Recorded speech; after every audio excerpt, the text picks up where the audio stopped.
everyone. This is the community call of Wednesday, 20th of September. I mean, you might notice I'm a bit sleepy in my voice because I'm trying to fight with the jet lag of flying across the half of the world the past few days.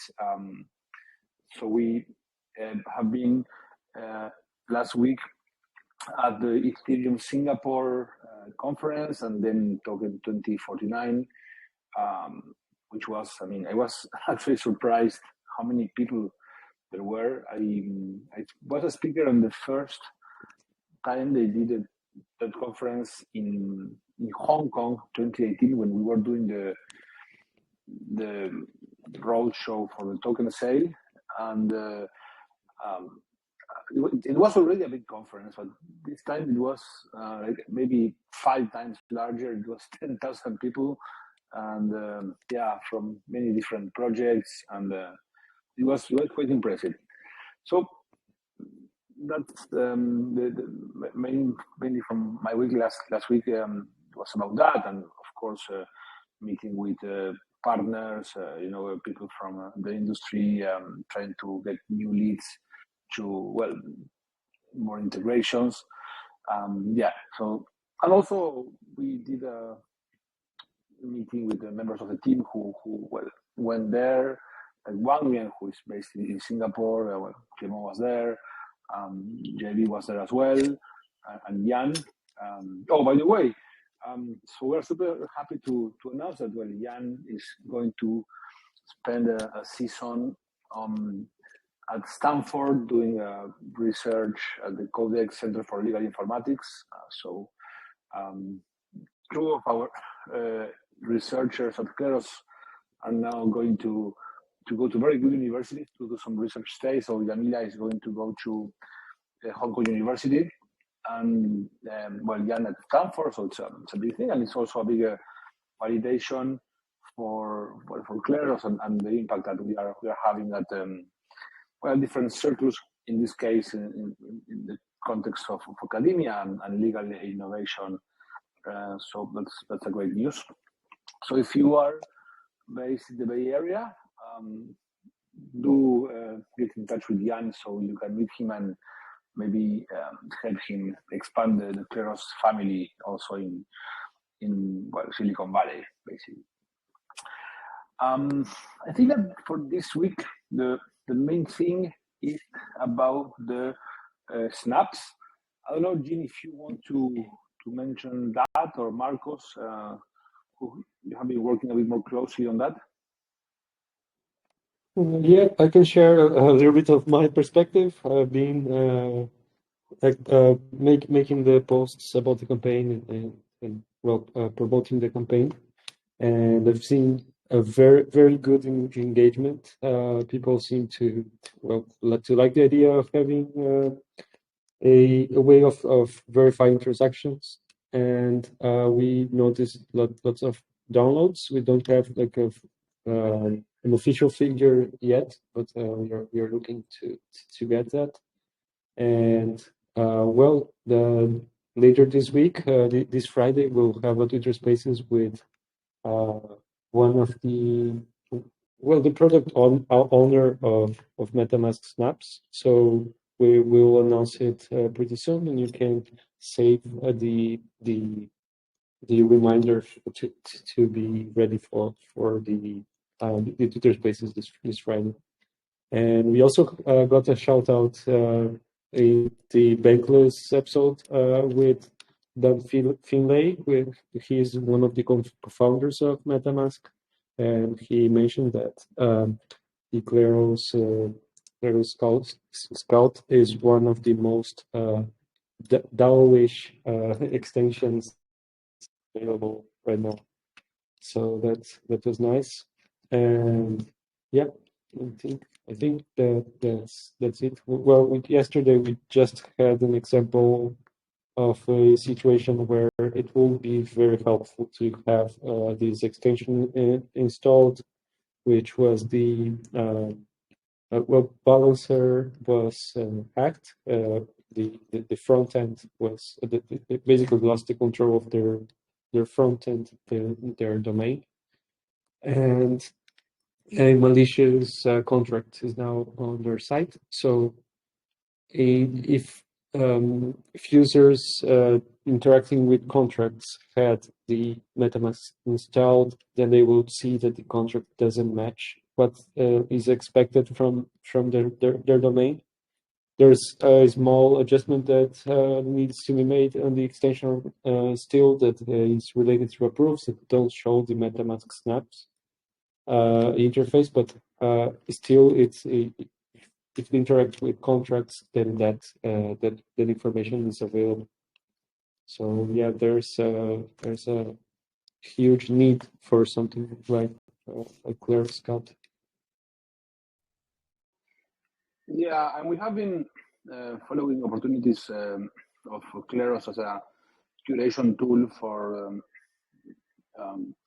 the context of crypto assets and how to prevent and fight scams in these markets since 2019, when we launched the first version of tokens. This was a registry that one could use in order to verify that the token was compliant with a number of conditions, like, for example, that the contract was not, an impersonation of another one, and also that the project had a number of critical features, like, the team didn't have like criminal, record and stuff like that. So it was the first moment where we saw that there was a need of having more community involvement in verifying that,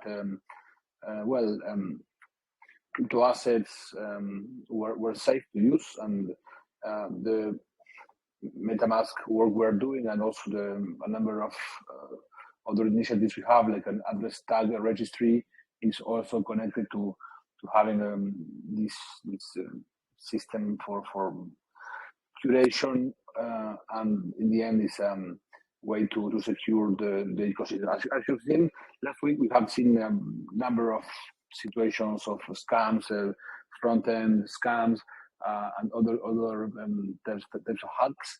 So yeah, we're super bullish about this, and this is actually something we have been working on for a long time. And this is the MetaMask Snaps, a new evolution of this work we have been doing since 2019. So yeah, super excited about that. So that's the big news of the week. So as Jean said, we have lots of downloads, and so we are super happy about this. Maybe Marcos, you have something to add about this, or other business development stuff going on? Yep, sure. So yes, this for the BD team is a very important integration. We have been working a lot. Actually, Eichila and Wang Mian were the ones from the BD team that were mostly working with this. So yes, very happy with the launch. And then we have we have a few members of the BD team doing the event of the last week in the token 2049.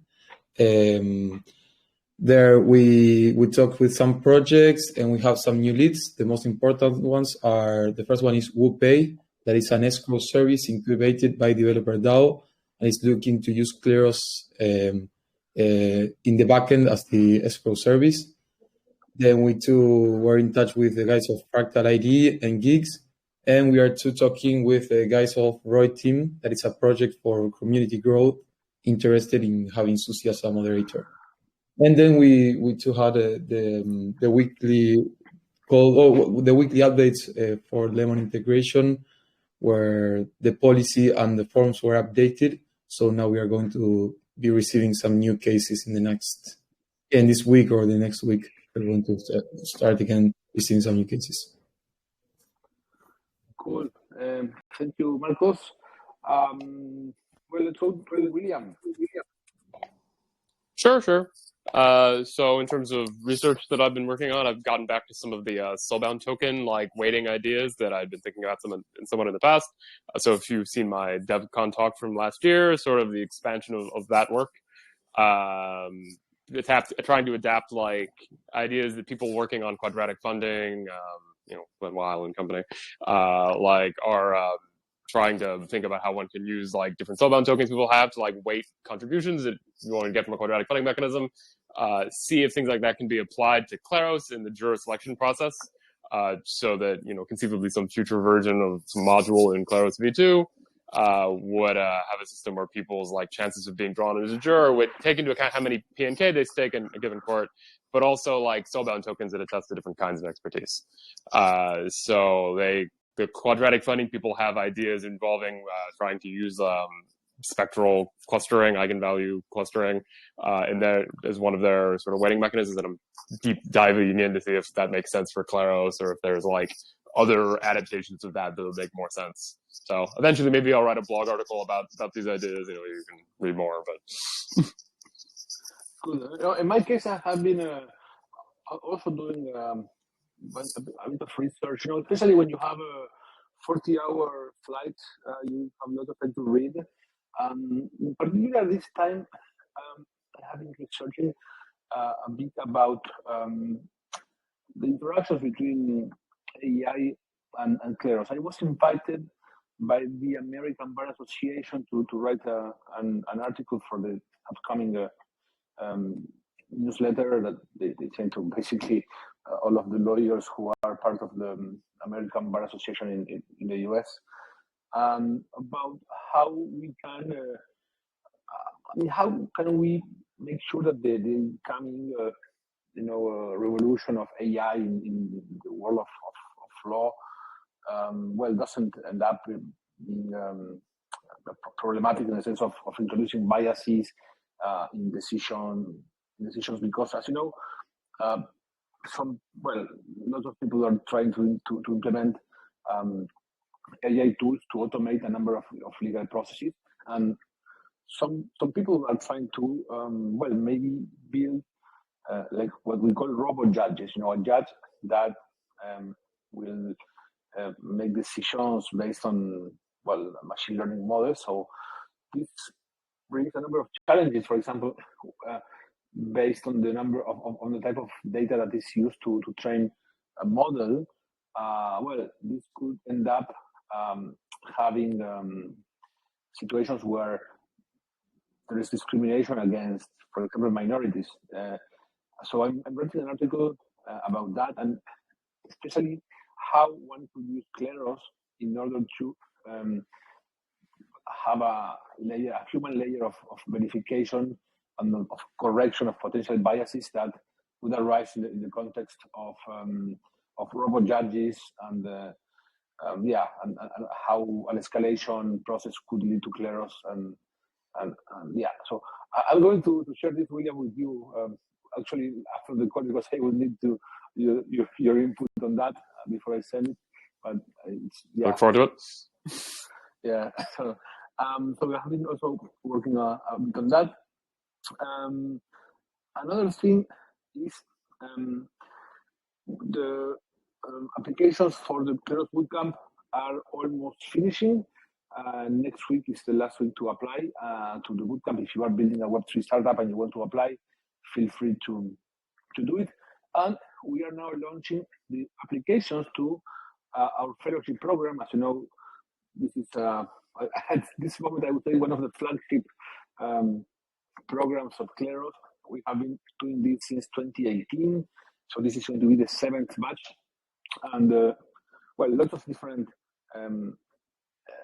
projects of research have been born from the fellowship, including research about Kleros in energy markets, Kleros in the context of intellectual property, Kleros in the context of the New York Convention, and lots more that you can see in the fellowship page.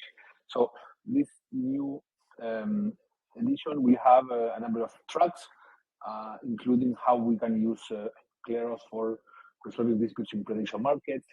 Another one is still going to be Kleros in content moderation, which is an area that we find very, very interesting.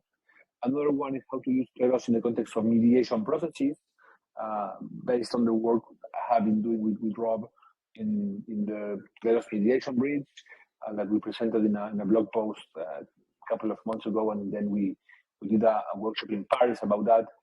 Then Another track is about Kleros and insurance, and well, I'm not going to say them all because there's a blog post, and I'm sure Jim can already share this for you to see. So if you are interested in Kleros and research, feel free to apply, and then you can be at the cutting edge of research on decentralized justice and, more generally speaking, legal innovation. And who knows, maybe if you work hard and you are a bit lucky, you can get to go to Stanford like Jan, who is going to be there since November. So yeah, work hard and maybe you can be too there. Okay, so bootcamp, fellowship, BD, we reviewed that, research, the conferences. I think that is more or less all that has been going on this week. I don't know if I'm. I have one more. Yeah. Yes. One more thing is that the registry for our incentive program for submissions to the registries is still open. I believe there are 4 more days where you can submit and get a reward in PK at the end of the month. And the nice thing now is that wherever you submit to the registry will now be available in the Kleros Scout extension. So it's like a stamp of legitimacy. Yes. 4 more days for yes. Okay, well, I guess that's it for this week. Again, sorry if I'm not very. I mean, I don't sound enthusiastic. I'm just tired of all of the travel I've had during the past few days, and yeah. So yeah, well, I guess, guys, I will see you here next week. Okay. Bye bye. Cheers. Cheers. Bye bye.